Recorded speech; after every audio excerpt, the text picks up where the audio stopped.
A paz do Senhor, povo de Deus. Aqui é a sua irmã em Cristo, a missionária Denise, com a nova reflexão para edificar a sua e a minha vida.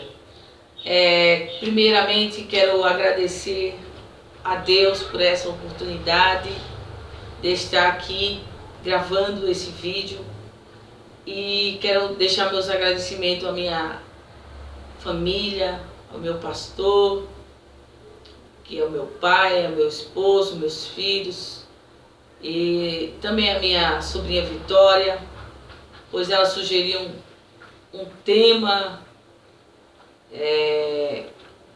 onde ela abordou, né, as aparências enganam, e estou aqui para fazer essa reflexão sobre as aparências enganam. Mas primeiro também não posso deixar de agradecer a pastora Ana Paula por ter feito esta garrafa, não é, com a minha foto, a foto da minha filha, da igreja, Palavras, Alimentos para as Nações, do pastor Alexandre Freitas e a pastora, como já disse, Ana Paula Freitas, pela este lindo presente. Deus abençoe as vossas vidas e também o convite que fizeram para mim estar ali na sua igreja, na igreja em que eles são os pastores. Deus abençoe, e eu fiquei muito alegre por receber esta garrafa com a foto minha e da minha filha. Deus abençoe, e tocou-me muito esse gesto. Parabéns, pastora Ana Paula. Pois bem,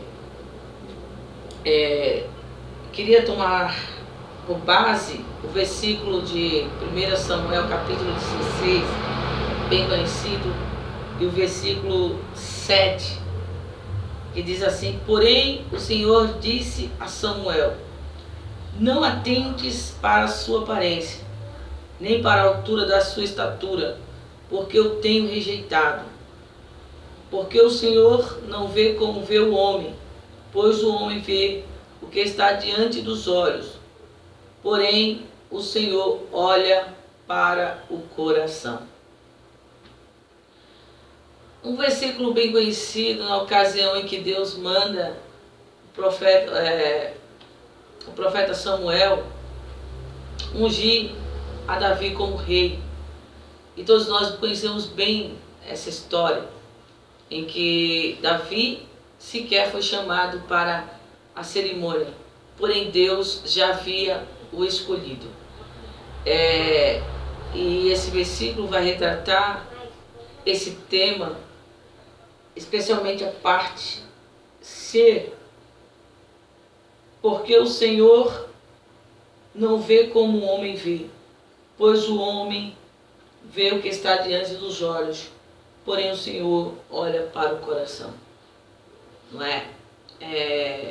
A verdade é que podemos mascarar, podemos ser, né, somente lindos por fora. É uma regra que está aí concernente ao padrão do mundo, o culto ao corpo, não é? Pessoas que elas são narcisistas. Esse termo vai falar de Narciso, quando a história diz que ele olhava para ele e se enamorava dele mesmo, né? A idolatria dada à própria pessoa, de amá-la demasiadamente acima do próprio Deus.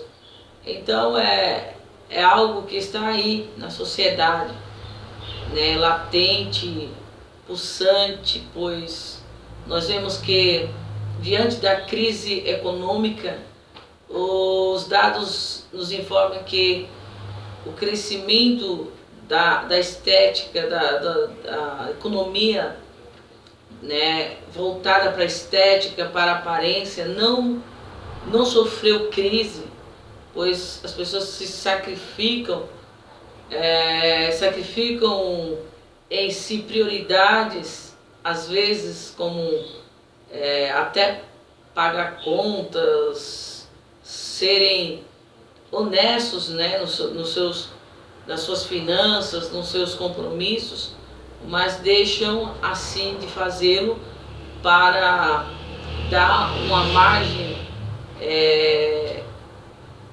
à aparência. Não que esteja errado, não. O próprio Deus, ele nos manda sermos, não é, mordomos, cuidadores do nosso corpo. Enfim, a igreja sabe que nós somos templo de Deus, morada do Espírito Santo, e quando negligenciamos também estamos pecando. Mas não podemos deixar que simplesmente a aparência seja o carro-chefe do nosso padrão. Agora voltando a falar para nós como igreja, porque a Bíblia diz que a cultura secular ela está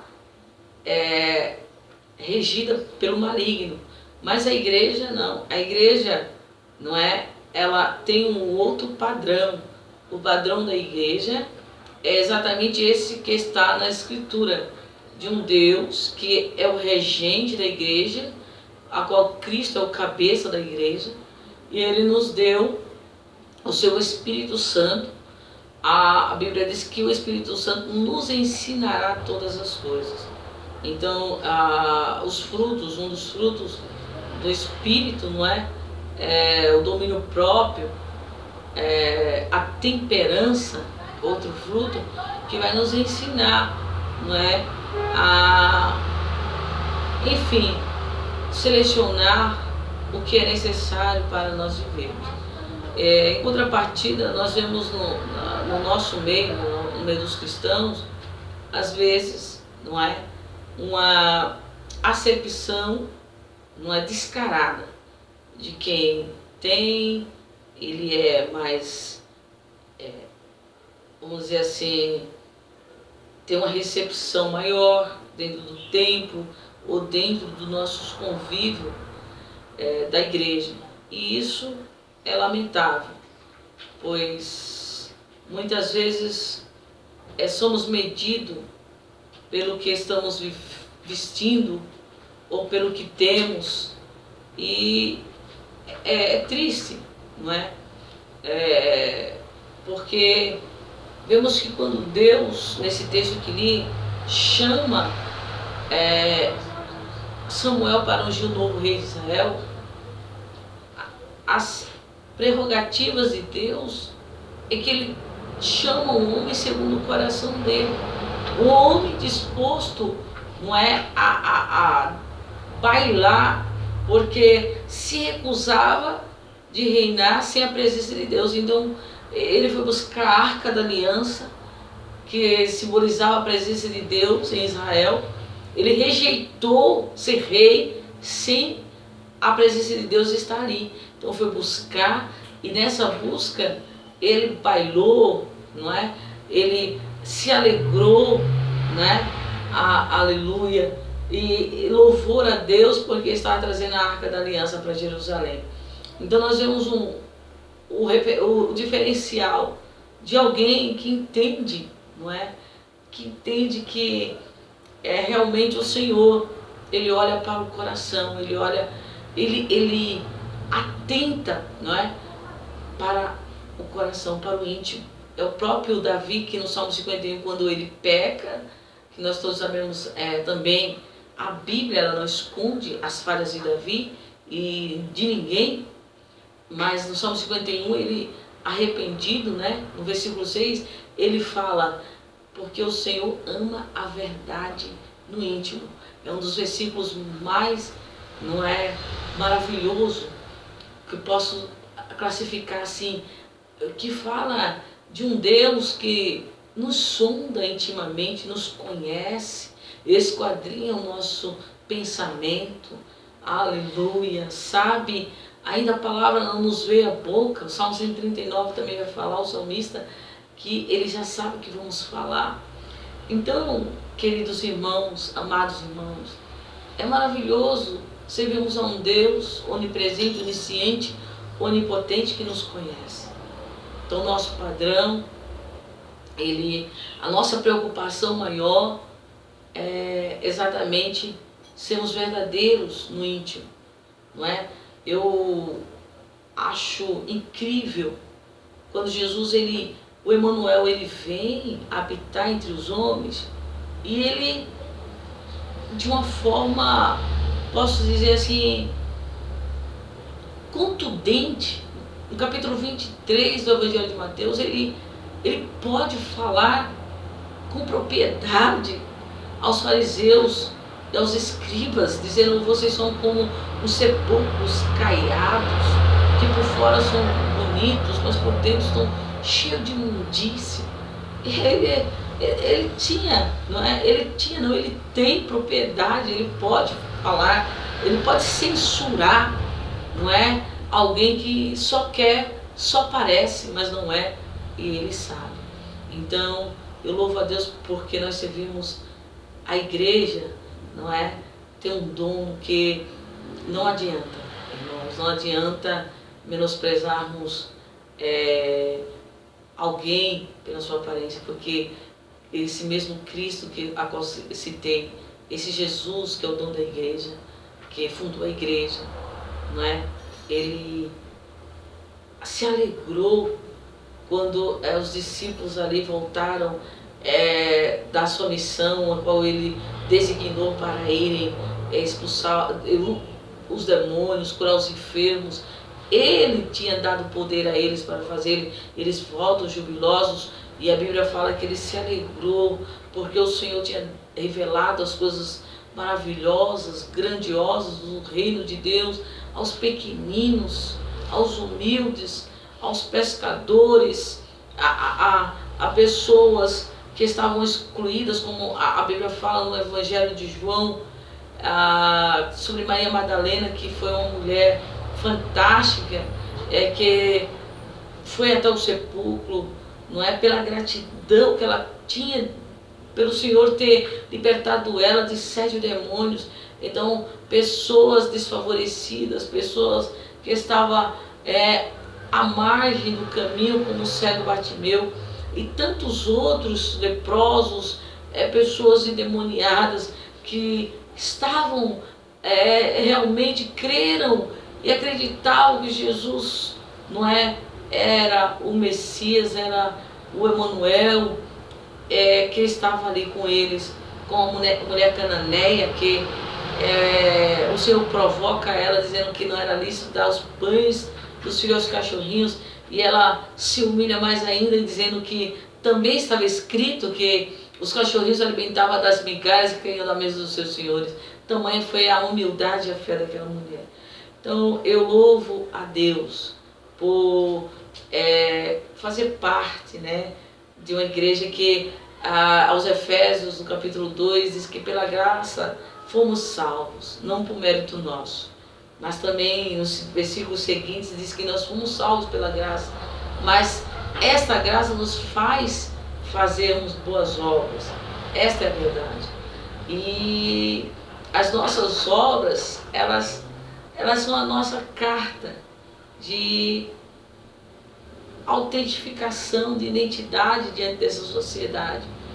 Não podemos, não é, irmãos, sermos salvos e só dizermos: olha, estamos indo para o céu, se as nossas ações forem outras, não é? Se acharmos, como eu disse, do capítulo 23, sermos fariseus, nos conformarmos de sermos religiosos, que não perdemos o culto, que estamos fazendo uma liturgia, uma ortodoxia relevante, mas não é verdade. Nossas obras, nosso comportamento, elas dizem outras coisas a nosso respeito. Dizem quando passamos de largo por alguém, até mesmo de outra congregação e não saudamos, quando passamos pelo vizinho, quando estamos bem trajados, eu falo agora para mulheres, com uma progressiva no cabelo, com um perfume da Boticário, com um sapato escarpão, né? E toda elegante, passar e não olharmos para alguém que está à porta do templo, aleluia, oh, rabassuri cantarabás, como aquele homem que estava ali na Porta Formosa, e que a Bíblia relata em Atos capítulo 5, se não me falha a memória, e todos nós conhecemos esse relato, em que Pedro e João ia à hora nona orar, mas ele olhou para aqueles homens de Deus e pediu uma esmola, e a Bíblia fala que Pedro e João disseram: não temos prata e nem ouro, mas o que temos disso te damos, no nome de Jesus Cristo, levanta e anda. A verdade, irmãos, aleluia, que os olhos na sociedade, dos nossos vizinhos, da nossa família, estão voltados para nós, que pregamos a justiça de Deus, que pregamos um evangelho de poder, de transformação. É a única, talvez, Bíblia que eles irão ler, é a minha e a sua vida.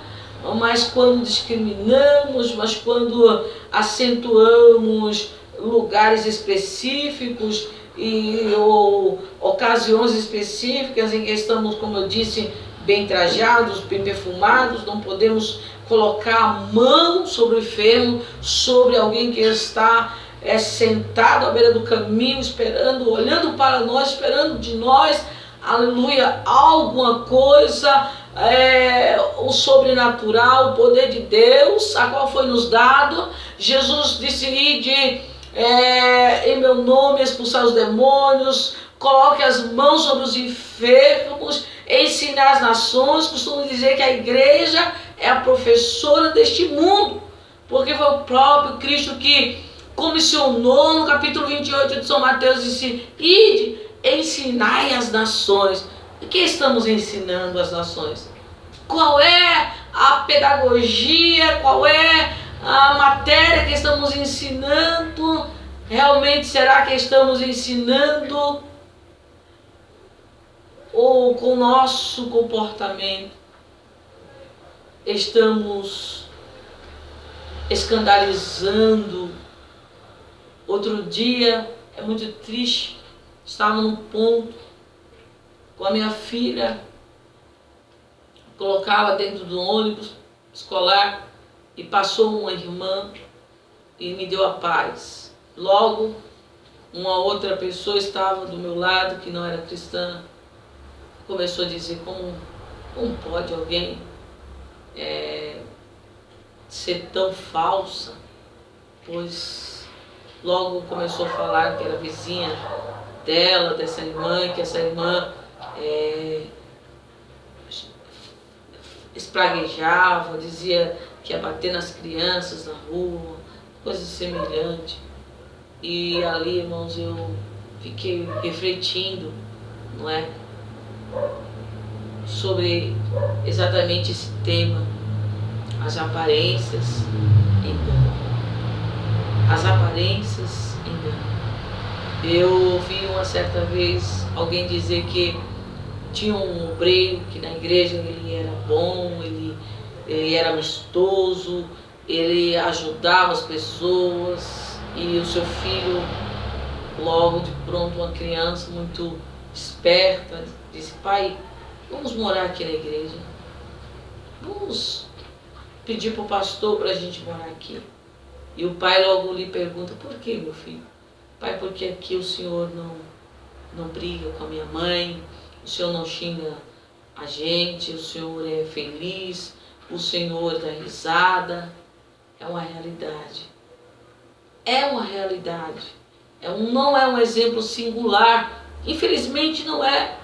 Existem muitos filhos de cristãos que estão fora da igreja por conta de que viram até pais, pastores, dirigentes de círculo de oração, liderança, que infelizmente marcavam a sua família com um mau testemunho, não é? Que Deus nos ajude. Que o Espírito Santo venha nos ensinar, glória a Deus, não sermos bobos, não é isso? Não é isso que quero deixar como reflexão, não. Precisamos sermos condutores de pessoas inteligentes. Jesus, ele confrontava sim no momento certo, e ele não nos fez igrejas para sermos bobos ou não termos opiniões.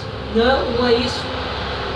Nós como cristãos precisamos entender que precisamos, sobretudo, agirmos no momento certo, falarmos no momento certo, sem causarmos escândalo e sem sermos professores dos nossos filhos, que na igreja ensinamos, ou até falamos, pregamos, mas quando somos atuados por alguma infração no trânsito, o nosso filho que está no banco de trás não venha nos ver tentando dar uma propina para o guarda, ou alguém batendo no nosso portão para nos cobrar uma dívida, e nós dizemos aos nossos filhos, fala que nós não estamos. Não é isso, irmãos. Nós não podemos sermos assim, porque nossos filhos, eles estão olhando para nosso exemplo. Que Deus em Cristo nos abençoe. Fique com essa reflexão. Alguém está olhando para nós, esperando receber de nós alguma coisa. E essas pessoas que estão olhando para nós, muitas delas estão muitas vezes com aparência, não só aqueles que estão à margem da sociedade, mas muitas delas estão com a moda, né? Tirando a moda da sociedade hoje, tirando uma selfie, estão bem produzidas, estão escovadas, com seus cabelos com a cor loiro, com um óculos de sol bem bonito, com a roupa bem bonita, mas está por dentro destruído. O que a espera muitas vezes é um quarto solitário, e o que as pessoas fazem hoje é mascarar a realidade. Mas o Senhor Jesus, ele nos chama a sermos como Ana. Aleluia. Irmos até a casa do Senhor, até mesmo no nosso quarto, e dizemos para Ele: Senhor, nos ajuda. Senhor, acende as luzes que estão apagadas do meu cenário, e pode olhar as minhas mazelas, minhas fraquezas, e olhar tudo, olhar muitas vezes a minha deficiência. É por isso que eu não consigo andar, é por isso que eu não consigo expressar. Cura minha alma, cura o meu ser, para que eu seja feliz não só na selfie, mas dentro da minha casa, quando não tem holofote, quando não tem câmera, quando não tem microfone no púlpito, mas que eu seja realmente, eu entenda que a felicidade e o gozo provém do Teu Espírito Santo como fruto, como alegria da minha salvação, como fez Davi, não é? Lava-me completamente, purifica-me, porque o Senhor não se compraz em sacrifício. Ele diz no Salmo 51, senão Ele os daria sacrifício, mas o sacrifício para Deus é um coração puro. Pedimos ao Senhor, um espírito reto, que o Senhor venha fazer isso em nossas vidas, e que nós não venhamos, andarmos como a sociedade quer que andemos, valorizando a estética tão somente, Não quero dizer que não devemos nos cuidar, como já disse outrora, mas isso não pode ser o carro-chefe da igreja. Isso não pode ser, a maquiagem não pode ser. O carro-chefe da igreja são as lágrimas.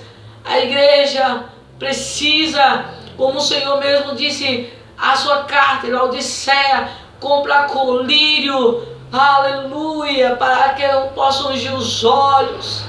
A carta de Laodiceia, infelizmente, irmãos, é a igreja deste século, é uma igreja morna, é a igreja que aparentemente, ela pode se dizer que ela está muito bonita na sua aparência, não tem falta de nada, mas Jesus diz, olha, peço que de mim, aconselho de que de mim cumpres roupa para que cubra a tua nudez, colírio para que vejas, porque pode-se estar aparentemente bonito, mas Jesus está de fora e não adianta. Mas nesta tarde, em nome de Jesus, abra a porta. Jesus está batendo no teu coração, está batendo na porta do teu coração e Ele quer entrar. Fique com esta palavra. Não se ultraje tão somente na estética, na aparência, mas que dentro do meio do teu coração esteja realmente a presença do nosso Deus, do Pai, do Filho e do Espírito Santo. Que Deus abençoe. Amém.